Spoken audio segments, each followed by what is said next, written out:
Hey, what's up, Spartan Nation? Welcome to another episode of the Spartan Nation Podcast. Here, your host Matt Lonsbury and my co-host Aiden McCrone. Um,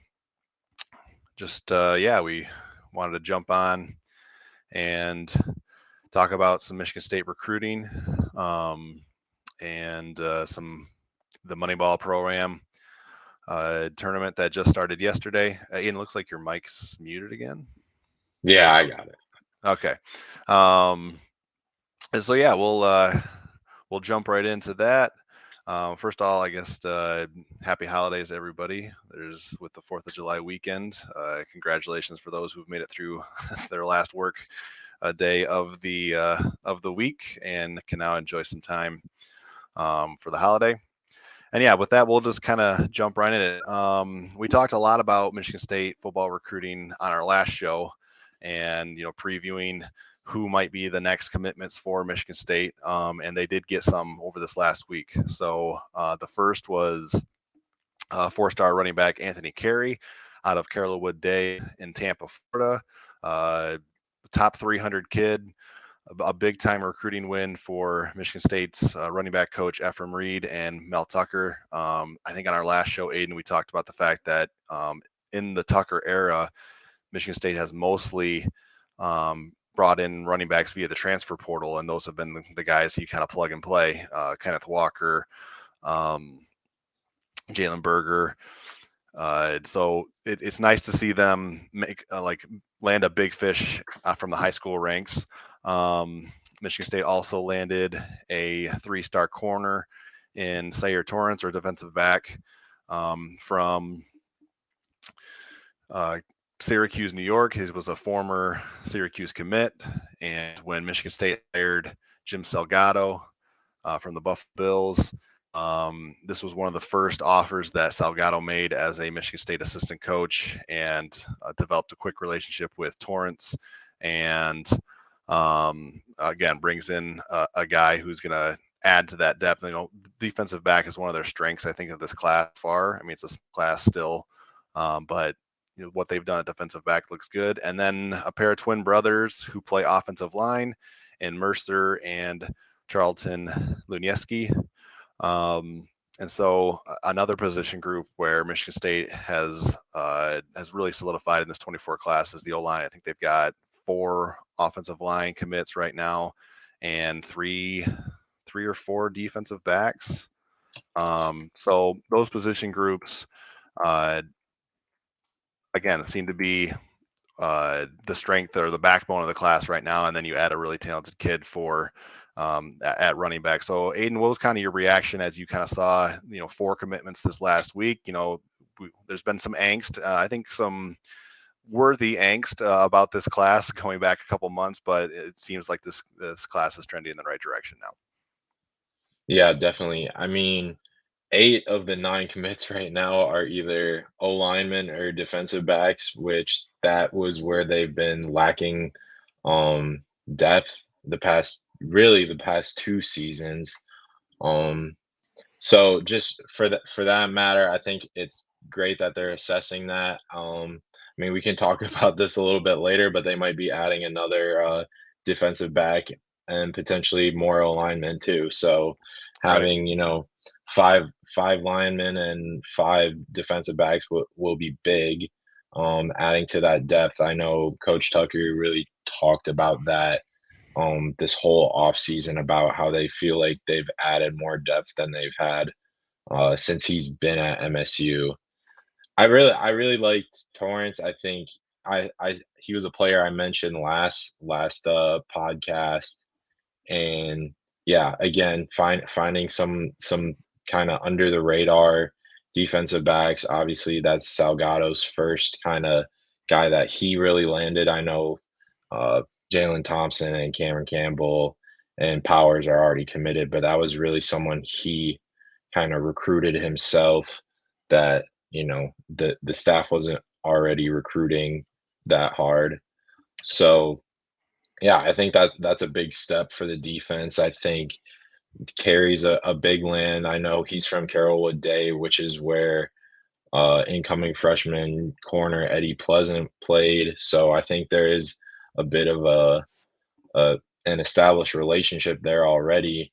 Whether or not whether or not he's friends with Eddie Pleasant and like that relationship with it was there, I don't really know, but there is kind of a relationship between the staff and that school that they've produced more than their fair share of Power Five players. Just in Right. the past few years, they've had a lot of 4 and 5 star guys, so it's kind of good to build that relationship. Again, going back to the Luneski twins, just getting back into Ohio recruiting wise is huge for Michigan State. That was their backbone Right. at the peak of their success. So I think getting back into Ohio, they now have 3 Ohio players, which since Tucker was here and that 2021 class, I think they've had 2 before in the last 3 classes, and now they have 3 just in this one, and Right. potentially getting more. So I think that that's a big step in the right direction. And then yeah, again, just finding under the radar guys. I know AJ Dennis already committed. He got a big boost in the 24/7 rankings. Yep. This most updated recruiting rankings. He's up to like top 200, and I think in he's not a 4 star in the composite, but in the 24/7 rankings, I think he's one of 2 4 stars that MSU has. So That's I correct. think Yep. that's big. Right. Yeah, like going back to your thing about kind of creating a pipeline with Carrollwood Day down in Tampa. Bridal Richardson is a wide receiver, I think a top like 500-ish type guy who needs to be rising, and Michigan State is in on his recruitment as well. So, I mean, anytime you have good ties with a high school in Florida that produces Power Five talent, that's always a good thing because the state of Florida is always loaded every year. I mean, there's certain states that um, any kid you pull from Florida, Georgia, Texas, California, you feel pretty good, even if they're a 3 star guy because they're just loaded with talent down there. And Ohio is one of those states too, like not at that level, but like a tier down. Ohio is another state that you pull these kind of overlooked 3 star kids, and you feel good about their potential to be developed and become really good Power Five players. Um, so yeah, I mean, the class is still ranked, I think, somewhere in like the mid 50s as far as nationally. 9 commits is still on the lower end, so that kind of explains the that ranking a little bit. But as far as just the quality of player that Michigan State is getting, I think their average player ranking is moved up into like the top 30s, top 35 ish, somewhere in there. Um, and as we kind of teased a little bit earlier, it sounds like Michigan State could be on the verge of landing another string of commitments this week, and that starts tomorrow with 3 star cornerback Justin Denson, um, who is, I'm going to pull up his stuff right now. I was going to do this before we went live, but I forgot. Um, yeah, so he is a 3 star kid out of Rhode Island. He's also considering Florida and Oklahoma. Those are the teams. Florida, Oklahoma, Michigan State seem to be like the 3 that have emerged in his uh, recruitment. He's ranked number 615 nationally, but his offer sheet kind of suggests that is a low ranking. He's got 28 offers, including Alabama. Obviously, we mentioned Oklahoma and Florida, Arkansas, Colorado, Florida State, Miami, Notre Dame, Penn State, Ole Miss, South Carolina, Tennessee. I mean, these are major programs that have at least shown some interest in Denson. And um, again, it appears like there's a lot of optimism, I will say, coming out of Michigan State. I'm not going to come out here and say, they're 100% going to get him tomorrow and like that, but they do seem to be kind of in that pole position as we're within 24 hours now of his commitment. So, yeah, so that's a kid that very soon could be added to that defensive back group that we've already talked about. There's also a lot. Well, first off, do you have any additional thoughts on Denson? specifically maybe being an East Coast guy. Like I know early on in like Jim Harbaugh's tenure at Michigan, they recruited the East Coast pretty heavily, but I don't think Michigan State has done a whole lot in the East Coast. So do you have any thoughts about that, Aiden? About tapping into that area? Yeah, I mean, I think yeah, that's another new region, and that's kind of how recruiting's going in this day and age of college football, and just this day and age of recruiting is you can find guys all over the country. I know MSU is, reaching out to Florida, Georgia a lot more than they used to. I mean, every team gets players from Florida and Georgia, but MSU is especially trying to go there more often. I know MSU has kind of reached out to, California more. I know they got, Jeremy Bernard. I know he left, but he was from Nevada. Um, Stan Rammel from Alabama.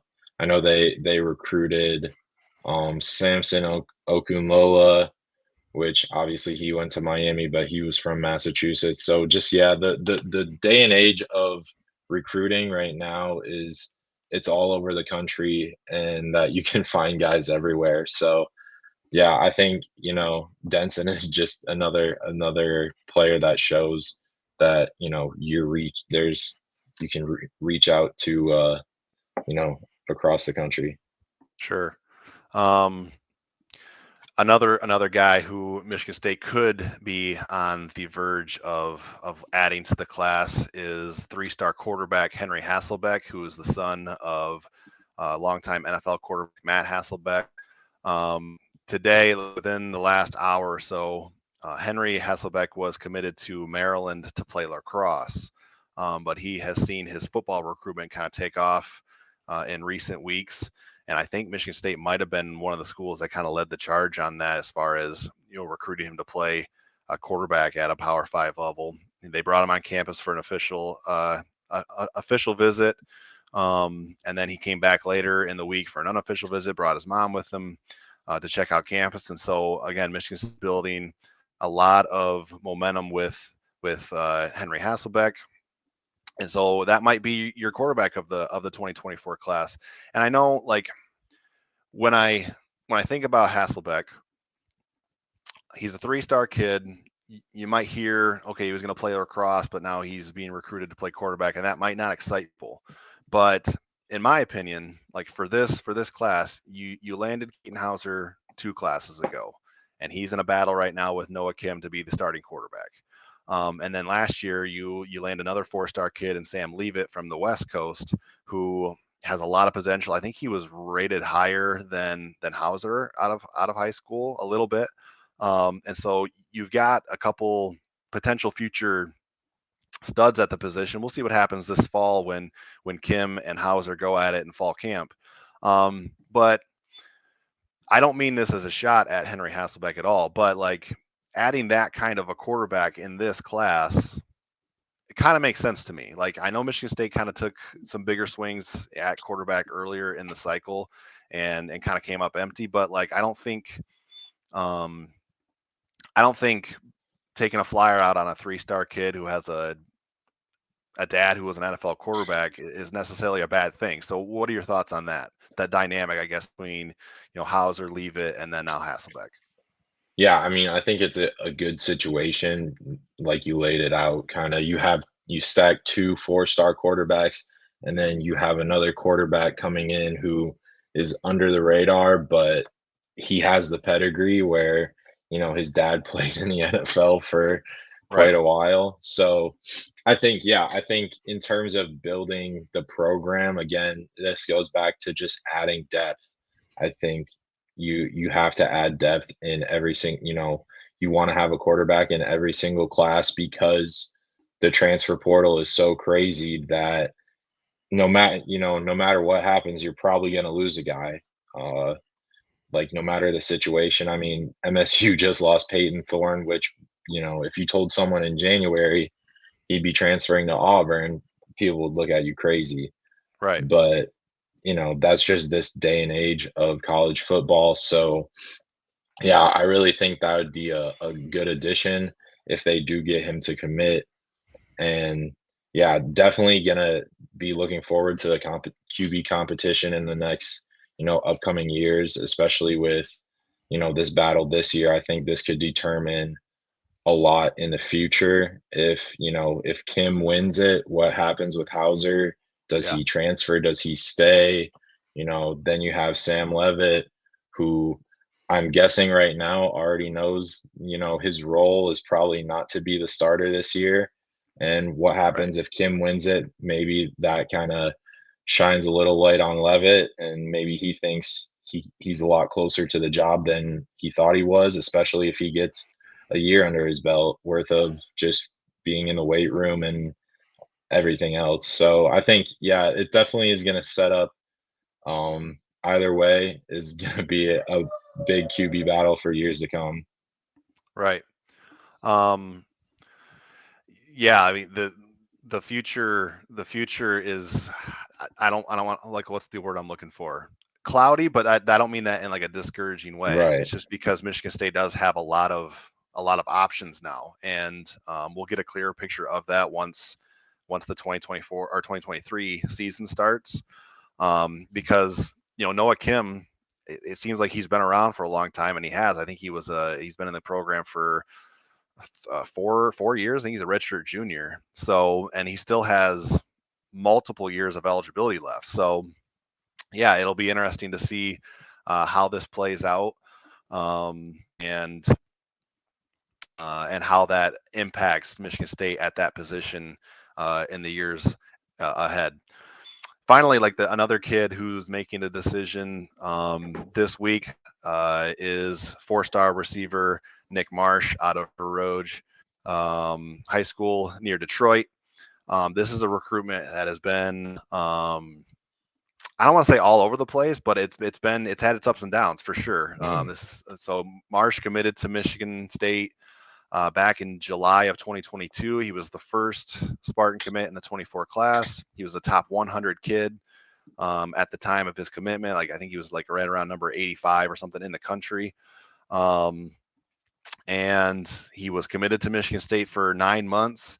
And then in March of this year, decided to just reopen things a little bit and really just start taking some phone calls. It wasn't, when he decommitted for Michigan State, it wasn't a, okay, I'm cutting ties with Michigan State. It was, I just want to make sure I'm making the right decision, and so I'm gonna open things back up and see what offers come away, pretty much.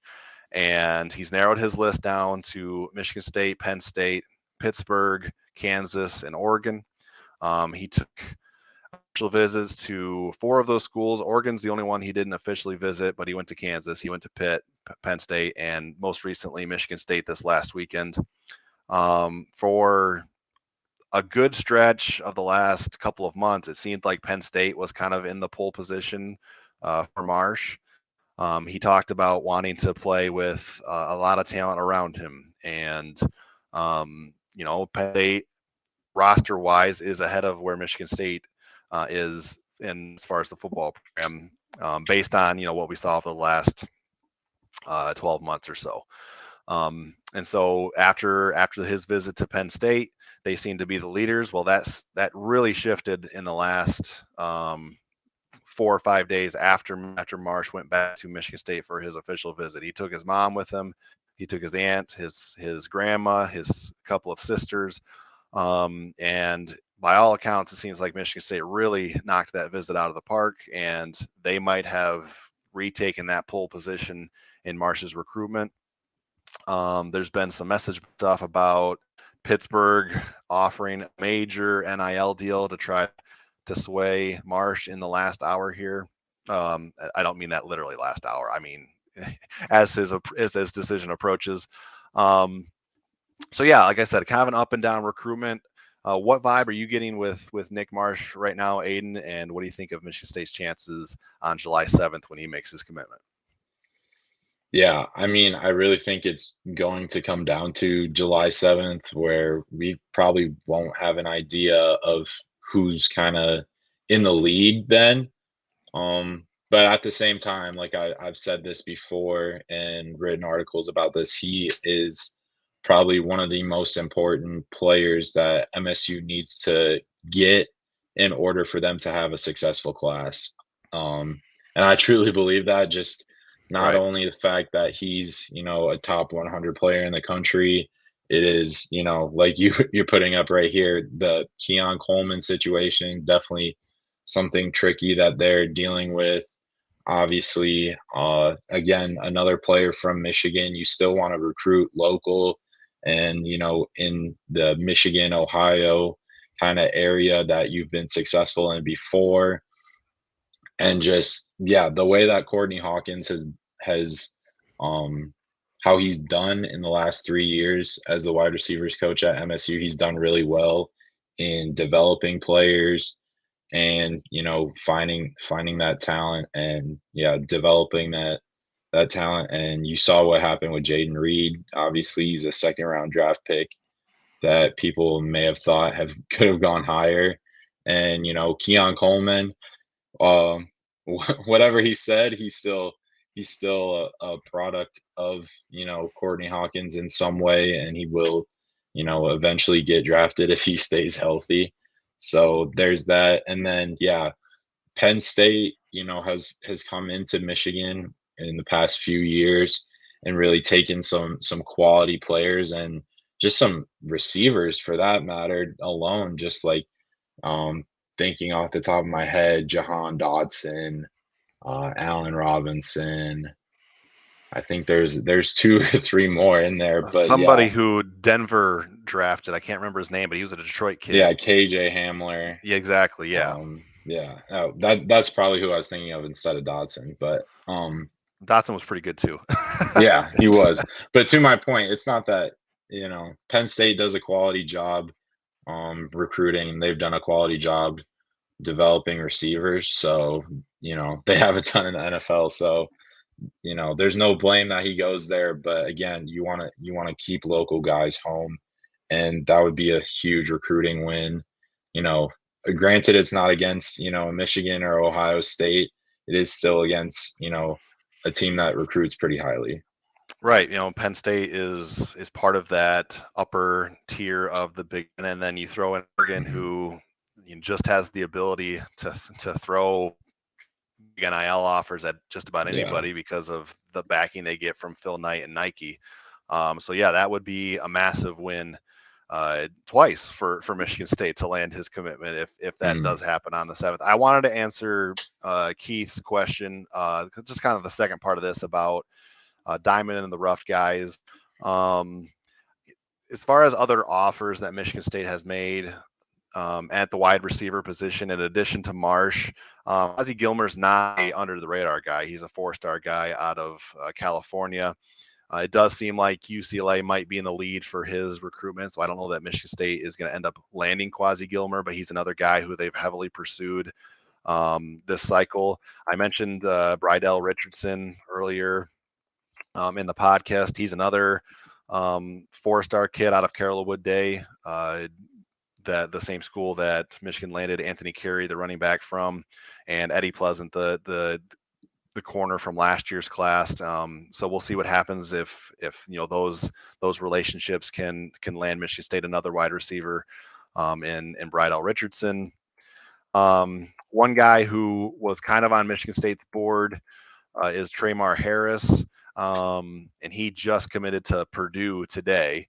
And so Michigan State was kind of a finalist for Tramar Harris. It came down to Michigan State and Purdue, but um, Harris wasn't super high on Michigan State's board. I don't think like he was an option, but I think he was a bigger priority for Purdue, and so that probably ended up that contributed to him picking Purdue as opposed to Michigan State today. Who's another guy? Is it Jordan Ross? Is that name familiar? Yeah, I think he Yeah. he there was a crystal ball for him to Colorado State actually Okay. in the last day or two, I think. All So, right. And then Javarius Green out of North Carolina. I think Michigan State was in a battle with North Carolina for him. We'll see what happens there. So yeah, there are some other options at wide receiver.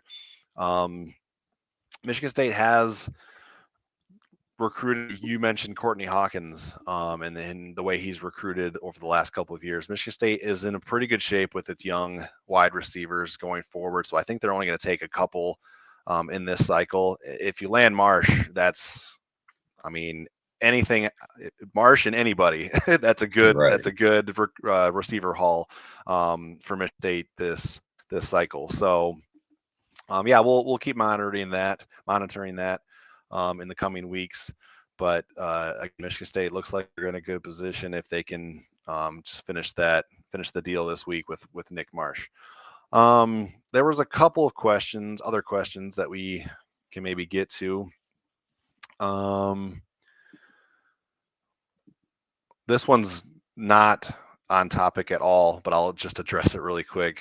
Michigan with the week schedule. Yeah, so Michigan's schedule the last 2 years has been pretty, especially non-conference, has been pretty, not even pretty bad. It's been really bad. I think they had UCLA on the non-conference, and then they ended up canceling that and adding a couple of group of five. Like, we're not going to spend a ton of time on this, but yeah, it's not been good. And as opposed to Michigan State and the non-conference, they're going to play, and they get Central, but then they've done this home and home with Washington. Michigan State has traditionally tried to do home and homes with bigger brands. They did Oregon a few years back, and so yeah, it's a weak schedule for Michigan.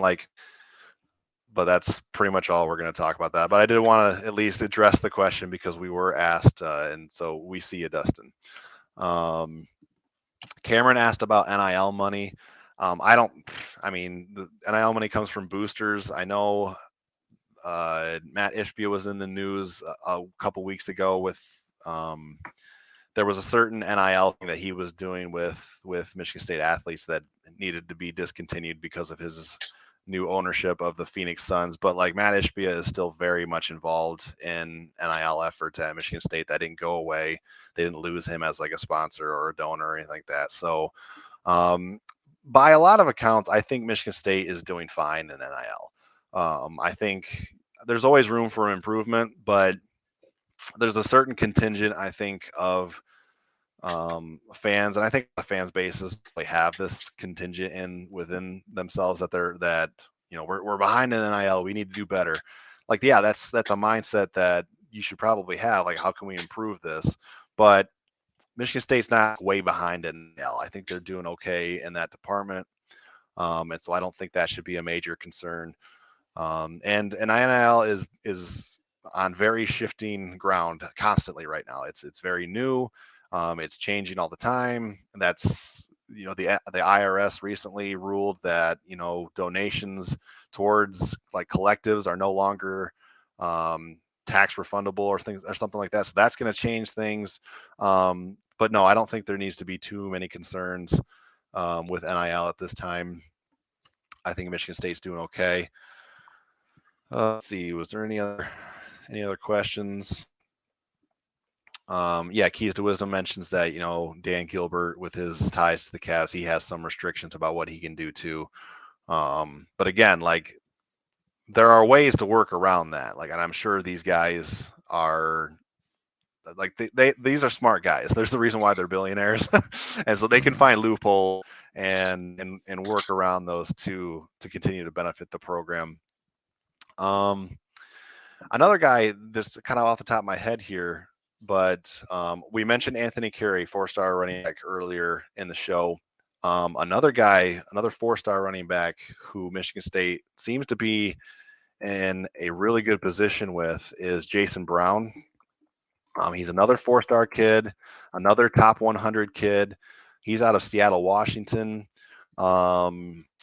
Yeah, so he's ranked by the 24/7 composite. He's number 93 overall, the number 9 ranked running back in the country.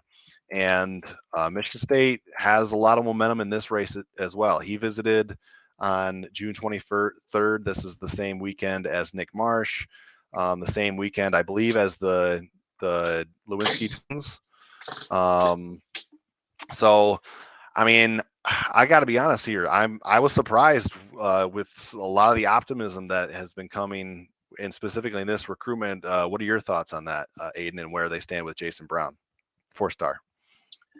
Yeah, I mean, it is a bit surprising that, there's the potential to land two running backs and two four-star running backs in this class. But I think when you look at the build of the roster currently with, Nathan Carter only really has like 1 year left of eligibility, if I remember correctly. A guy like Harold Joyner, who was kind of a depth piece that played like a lot of special teams, but didn't really get in at running back. They moved him to safety, if I believe. Yeah, I think You you're right. have other guys like Davion Prim, who's moved to other positions.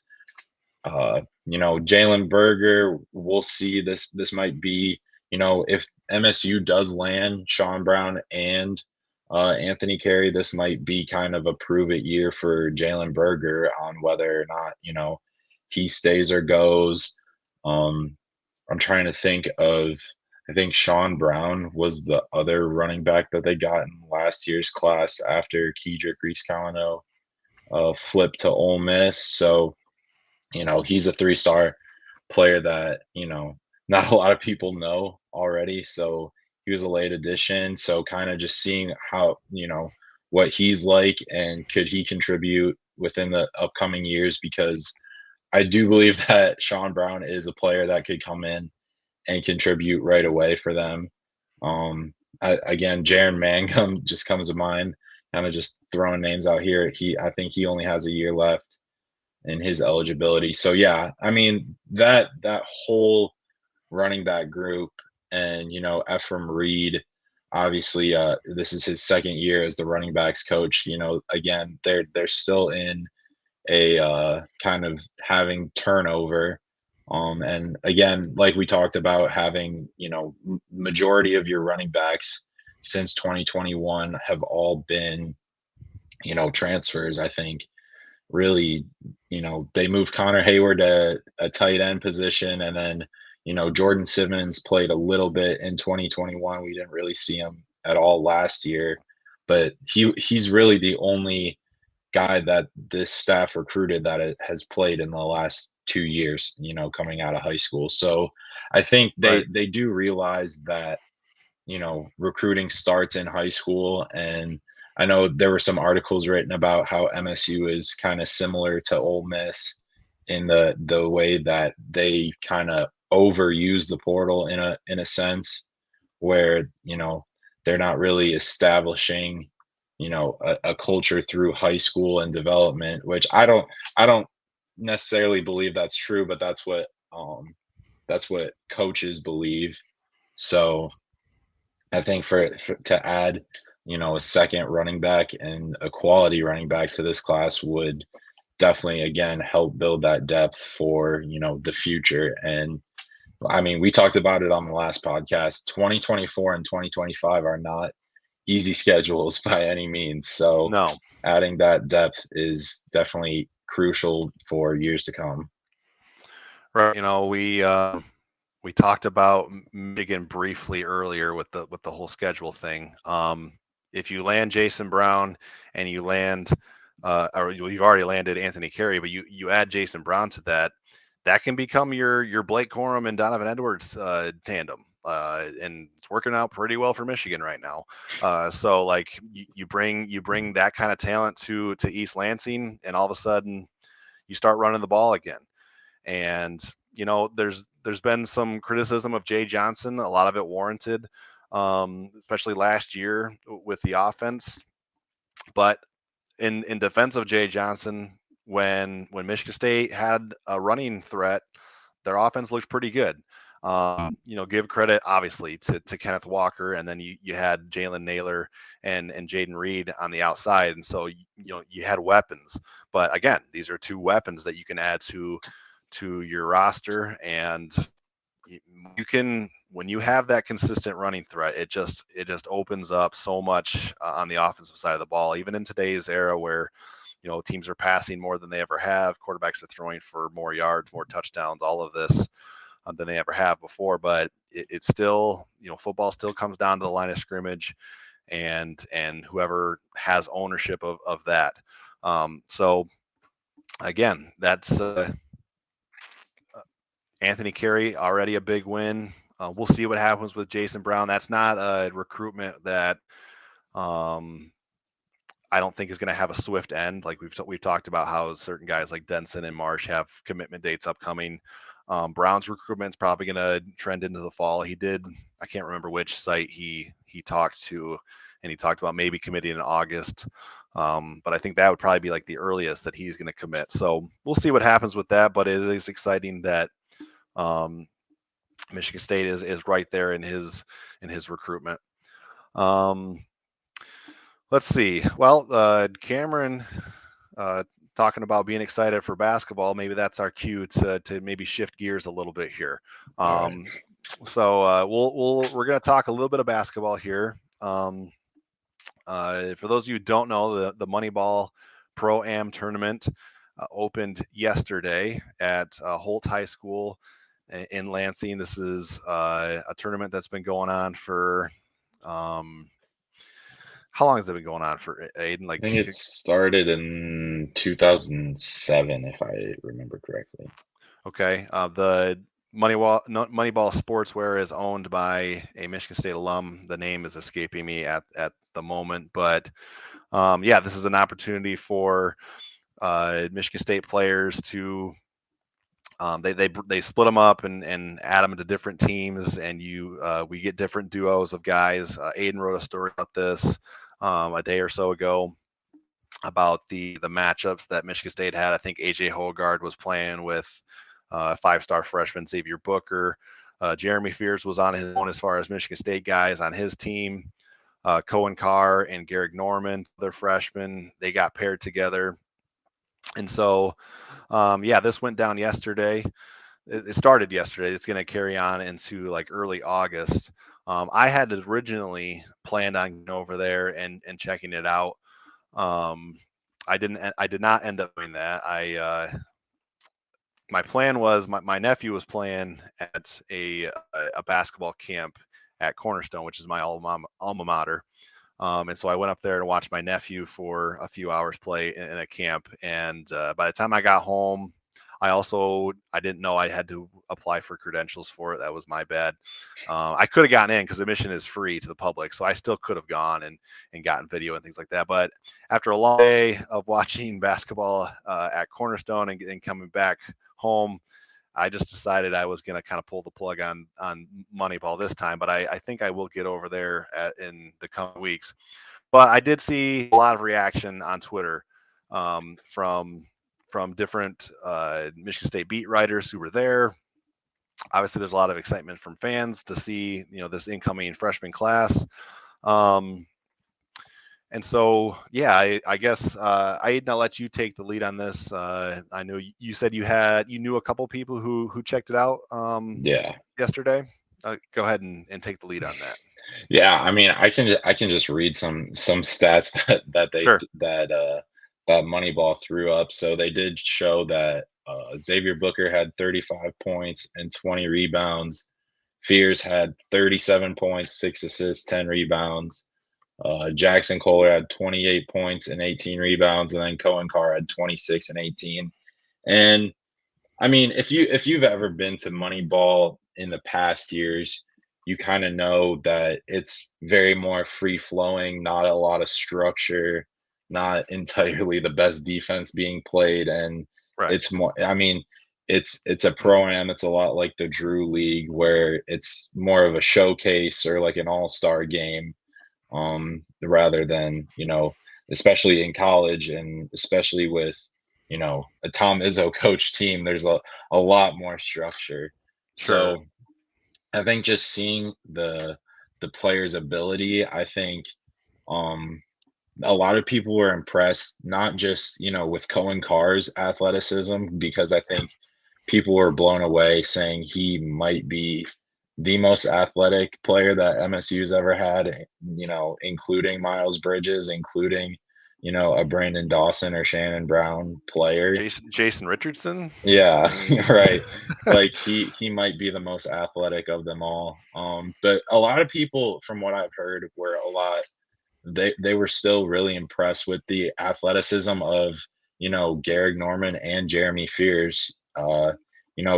Watching Fears play, high school. He did have some dunks, but it did seem that he played a lot more under the rim. But he seemed to show some athleticism when there's some open flow in the game. So I think for that, I think that's something to take note of because MSU hasn't really had kind of the most complete point guards all the time.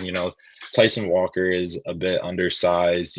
Cassius was not very athletic, and Tum Tum was like in recent history, not the greatest in terms of shooting and playmaking ability.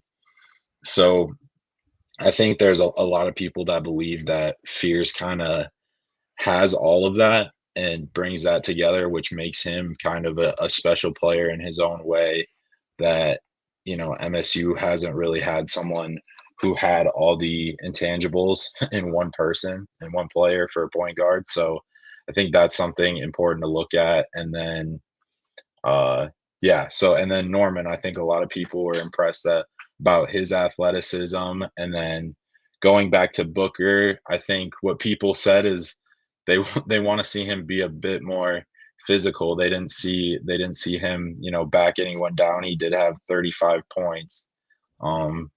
But he's going to be a center in the Big Ten, which is a big task for someone. And you have to have, not just the height, but also kind of the size, and the width and the some meat on your bones. So I think that's something that people said they want to see a bit more of, but they did say he was very impressive, just in terms of his length and just his ability to play on offense and kind of how swiftly he runs up and down the floor. Right. I lost my headset. How's my audio, Aiden? You still hearing me pretty good? It's all right. Yeah. Okay. So we've had, a couple people comment, keys to wisdom again, just the value of getting these guys on the floor and playing with higher competition, specifically talking about the freshmen. It is valuable. And it is fun to see these guys, like to see AJ and Booker play together for the first time. To your point, it's kind of a mix of just based on like some of the highlights and stuff that I've seen. I've never been there, but based on some of the highlights I've seen, it's kind of a mix, like you said, of like an NBA All-Star game with like your typical pickup basketball. So to your point, it's not like the most pressure-induced environments or anything like that. But again, it allows guys to show off their athleticism, and we certainly saw that with some. If you've either YouTubed or gone on Twitter and seen some of the highlights of Cohen Carr, throwing down some sick dunks and things like that. There's lots to be good about here. And to your point about point guard, I think you do make a point about Michigan State has had a long stretch of really good to great point guards. At least has a tradition of excellent point guards. And I don't mean to disparage AJ Hoggard here, but like he's not the shooter that we've seen in the past. In Cassius, I think you mentioned him. He played so far above like his athleticism. Like that was always to your point, the thing that I don't want to say held him back, because it didn't hold him back in college. He was excellent in college. He's not an NBA point guard. And so like Jeremy Fears being that guy who looks like could be like the full package. There's a lot of reason for excitement there. The interesting one to me is still Xavier Booker, just because he's the highest ranked guy in the class. But at the same time, we know that he has to hit the weight room and add some good muscle mass and things like that in order to be able to, I don't want to say hold up at the college level, because there's no indications that he won't hold up. But I just, you play 30 to 35 games in college as opposed to 20 to 25 in high school. So that's another 10 games you're playing against grown men. You're playing against 18 to 23, sometimes even 24-year-olds now with the COVID year. So like it's a different grind. And so we'll see what happens with him. Norman reminds me a lot. I'm not the first to make this comparison, but he reminds me of Matt McQuaid. But we'll see what his role looks like this year. But again, he's one of those like program gets, if that makes sense. Like, you don't know if he's going to make the immediate impact, but he's a guy who is likely to be around for 3 or 4 years, and we'll see what he looks like at the end of his career. So yeah, tons to be excited about when it comes to basketball. For me personally, I can't look ahead because I'm so excited to get football going again. Despite the 5-7 record last year, I'm still excited to see what Michigan State looks like on the field this fall. And, that starts with Central Michigan on September 2nd, I believe. Yeah. And I'm looking forward to it, like, because we've seen we talked about this before, and I don't mean to go on a rabbit trail here, but like 2020, I still think Mel Tucker overachieved in 2020, even at 2-5, just with the hand that he was dealt as far as getting hired in mid-February. COVID hits within a month, and the first time you're practicing with your guys is a delayed fall camp after the Big Ten shuts down the season. I mean, there's no expectation for that season, and right. He went into Ann Arbor and he beat Michigan. It's, in my mind, that's overachieving. Despite losing to Rutgers and who else they lost to that season, that's an overachievement. Maybe not a huge overachievement, but an overachievement nonetheless. And then 2021 happens, and Kenneth Walker leads you to the Peach Bowl, and you have an 11-2 season. Now, last year was a disappointment, no doubt about it, and that has quelled a lot of the optimism for the program, but I don't think it's extinguished the optimism. And so I'm willing to see what they look like this year. The schedule's tough. We talked about schedules a little bit earlier today. The schedule's brutal with Washington, Michigan, Ohio State, Penn State. We've talked about that. Road games to Iowa and Minnesota. But I just think I'm not going to go like bells and whistles here, but I still think this is a 6-7 win team. I feel pretty good about that. Like I mentioned, those 6 games, the 4 big ones with Washington, Ohio State, Michigan, and then you got Iowa and Minnesota. I think those are like the 6 tough games. I think Michigan State can surprise one or two of those teams. And then you get Maryland at home. That's a team you lost to last year, but I think that's a winnable game. You got to go to Indiana. That's a game you should win. Should have won it last year. So again, I'm not in the sky is falling camp as far as football. I'm looking forward to it.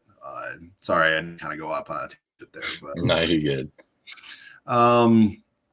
Yeah. So any other comments that kind of jumped out to you, Aiden?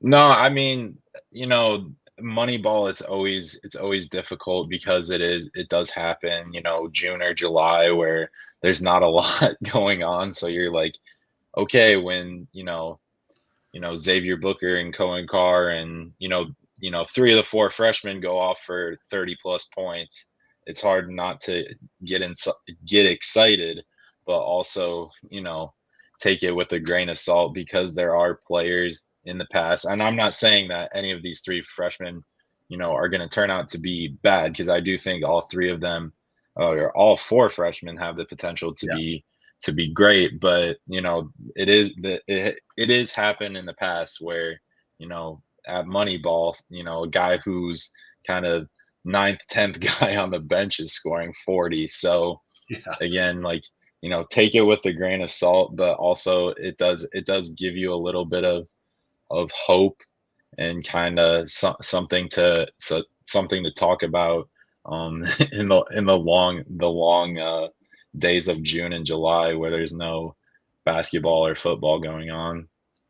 Right. And we can give a shout out to Joey Hauser, who got picked up by the Utah Jazz on a 2-way contract. He's going to play for the Jazz in the Summer League, which I think starts either this week or the following week too. And so,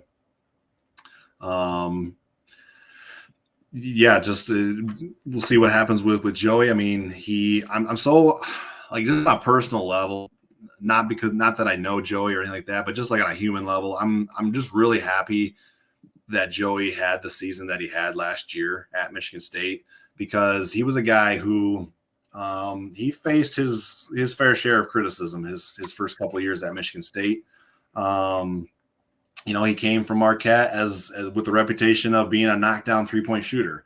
And his first couple of years at Michigan State, he struggled to shoot consistently. He would have a game where he, might pop off for 18 to 20, but the consistency just wasn't there. And Izzo talked about how COVID hit him particularly hard. And so to see Joey just live up to what he was kind of billed to be last year, and his last year in green and white was just really cool on a human level to see him achieve that. I think he shot 46% from 3, which is just incredible.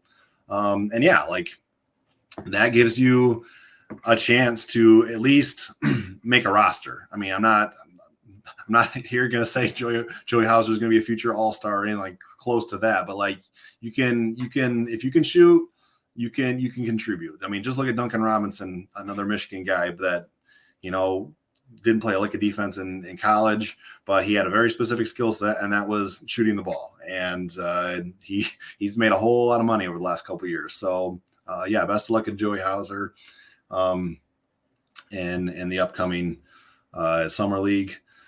Yeah, there's not a whole else that I've got as far as topics. If you guys have any last minute questions here that you want to submit, go ahead and submit those quick.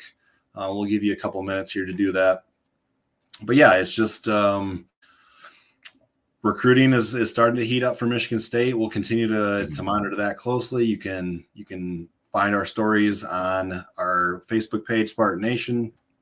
For those of you who are watching on YouTube, or even those who are watching on Facebook, we would love for you to go to our YouTube channel, which is at Spartan Nation Podcast, and subscribe.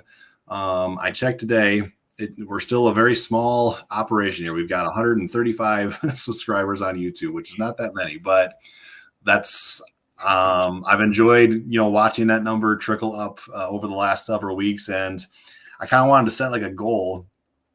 September 2nd is the kickoff for football. I would love to be over 200 subscribers by the time we get to the start of football season. And I'm hoping that when we get to talk about actual games, maybe that number will climb even more. So like for those of you who are still watching, please tell your Michigan State fans and buddies about our podcast and get them to subscribe. Again, just appreciate those who left a comment for us. And yeah, with that, I think we'll call it a night. Happy 4th of July, everybody, and go green.